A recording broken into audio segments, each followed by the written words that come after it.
Tá, tudo bem. Boa noite, pessoal. Tô bem feliz de estar apresentando o meu projeto aqui hoje para vocês. O tema do meu TCC foi planta de processo típica de um FPSO do pré-sal brasileiro. Ele foi feito sob orientação do nosso professor, doutor e também responsável pelo curso, o professor José Márcio. Aqui está o sumário do que eu trouxe para a apresentação.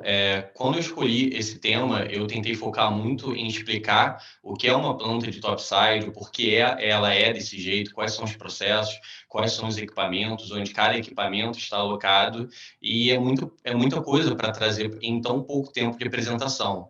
Então, para tentar não estourar muito o tempo de apresentação, eu optei por deixar a parte de utilidade descrita apenas no trabalho escrito. Então, todos os sistemas que apoiam a planta de processo, o processamento primário de um FPSO, estão apenas na parte escrita, e eu também vou tentar deixar apenas para a parte escrita muito como os sistemas acontecem, porque são muitos sistemas para passar, são muitos equipamentos, eu acredito que não seria possível passar por eles em menos de uma hora. Eu estava treinando a apresentação mais cedo, foi a primeira vez que eu treinei, deu quase 45 minutos, então eu saí arrancando coisa para tentar apresentar dentro do tempo proposto e não ser desigual aí com os outros colegas.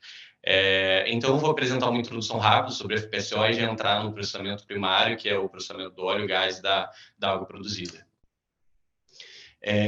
Todo mundo que sabe que para produzir óleo e gás no mercado offshore, nós precisamos de muitas etapas. As etapas começam aí com nossas sondas de prospecção, descobrindo as jazidas petrolíferas, passam por diversas etapas, perfuração, completação, instalação, produção, até finalmente chegar em terra firme, seja através de gasodutos, oleodutos, navios aliviadores. E eu acho que a gente pode falar que uma das fases de maior complexidade, maior importância e maior custo é justamente a fase de produção.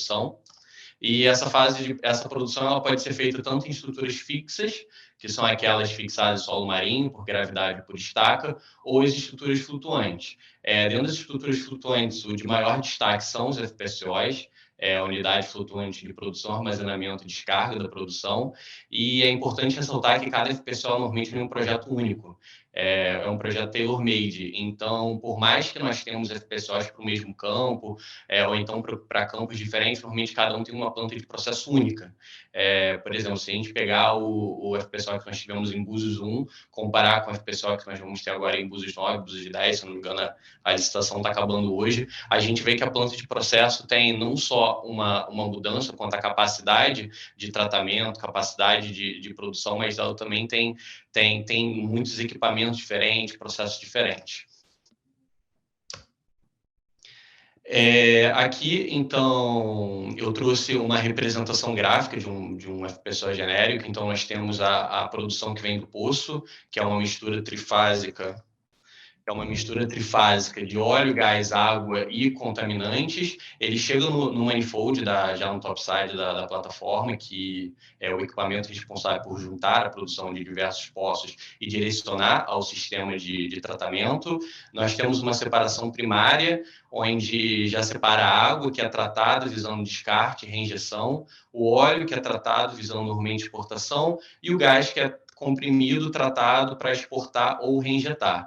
Como eu falei, isso daqui é uma figura bem genérica. Temos as pessoas que não rejeitam água, temos as pessoas que não rejeitam gás. Na verdade, está faltando uma caixinha na parte de tratamento de gás, que ele também é usado no próprio FPSO, seja para fuel gas, para geração de energia elétrica através da sua queima em turbinas aeroderivativas, seja para facilitar a produção com a injeção do que a gente chama de gas lift, e também pode ter várias outras caixinhas aqui, como, por exemplo, eu participei de uma licitação para um campo de Enalta, o definitivo de Atlanta, que a gente tinha um óleo muito pesado, e uma das maneiras de a gente conseguir facilitar a separação do óleo da água é com aquecimento nesse estágio daqui, só que a gente não tinha gás suficiente para conseguir queimar e gerar esse aquecimento. Então, em conversa com o cliente, a gente negociou de queimar parte do óleo para a geração de calor na plataforma. Isso é só um exemplo de quão flexível tem que ser uma planta de topside. Eu vou tentar, então, passar rapidamente sobre cada sistema. O nosso principal sistema é o tratamento de óleo, tanto que nomeia e norteia todo esse segmento. Uma planta de processo ela pode ser classificada quanto ao seu nível de separação, podendo não ter separação ou ter uma separação bifásica, separando apenas entre líquido e gás. Normalmente isso é usado mais em plantas de processo mais simples e elas normalmente enviam a sua produção para uma planta de separação trifásica, que visa justamente a separação óleo, gás e água, e é a planta mais comum em FPSOs, por ser a mais eficiente. Aqui eu montei um diagrama bem simplificado da estabilização e separação do óleo. Eu vou explicar rapidamente sobre cada um dos equipamentos, mas nós temos um vaso separador trifásico, que faz a separação inicial. O óleo ele é aquecido para ir para o desgasificador, para remoção de gás, e depois ele vai para o tratador de óleo, visando a sua desidratação. Falando um pouco mais sobre cada equipamento. O primeiro equipamento é um equipamento razoavelmente simples, porém muito eficiente, que é o separador trifásico, separador de água livre. Como o nome já dá um spoiler, ele visa a separação da água livre, que é o nome que a gente dá para a água que não está emulsionada, seja em óleo, seja em gás, e ele já faz essa separação primária entre os três elementos.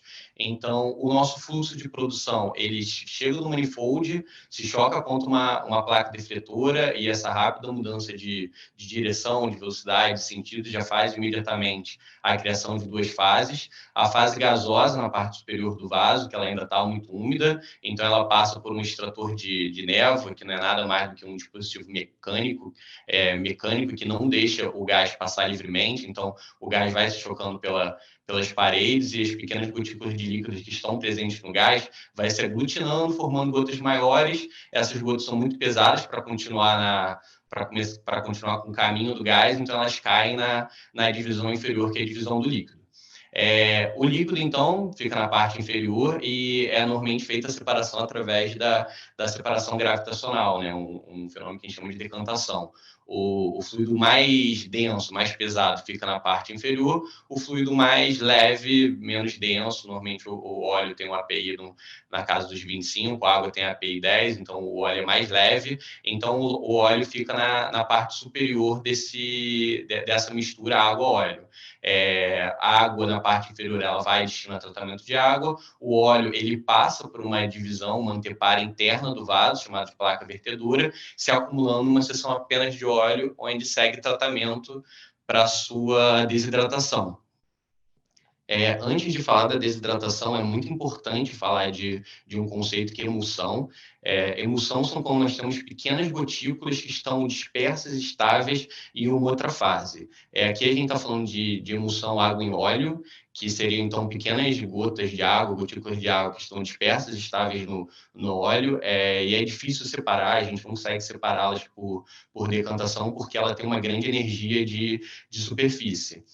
Para retirar essas emulsões, normalmente, ou a gente trabalha com elementos químicos, que seriam os desemulsificantes, que visam justamente competir com o agente formador da emulsificação, o emulsificante, deslocando esse emulsificante de volta para sua fase. E assim, ele não só impede novas emulsões, quanto ele também visa a aglomeração das gotículas, um processo que a gente chama de flocação. Aí a gente consegue coalescer e facilmente separá-los. Infelizmente, o processo químico não é suficiente. A gente precisa combinar com aquecimento, que quando a gente aquece, a gente reduz a viscosidade do óleo, facilitando a sua separação da água, ou através de um método que é mais eficiente, que é o uso do campo elétrico.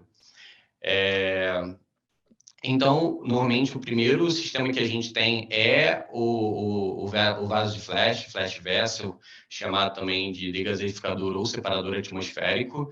Ele visa a estabilização do óleo para garantir que não terá mais liberação de gás quando o óleo estiver sujeito a pressões atmosféricas, sendo assim chamado de óleo morto ou óleo estabilizado. Ele é um separador bifásico, gás líquido, que opera em alta temperatura, pressão próxima atmosférica, que através de um tempo de retenção a gente consegue ter a remoção desse gás. Esse gás normalmente é direcionado para a unidade de recuperação de vapor, que a gente vai ver um pouco mais à frente. Então, nós temos um óleo aquecido pelo Flash Vessel, que ele pode não ter a sua parcela de gás, mas ele ainda tem uma parcela significativa de água, e água não é um produto de valor agregado no mercado de óleo e gás, então a gente precisa remover essa água, a gente precisa desidratar esse óleo antes de seguir para armazenamento, e a gente faz isso normalmente através do tratador de óleo, ou também chamado de tratador eletrostático, que ele é o método mais eficiente que a gente tem para a remoção de emulsões, água e óleo. Ele é um separador bifásico, líquido-líquido, que ele opera com grades eletrostáticas internas.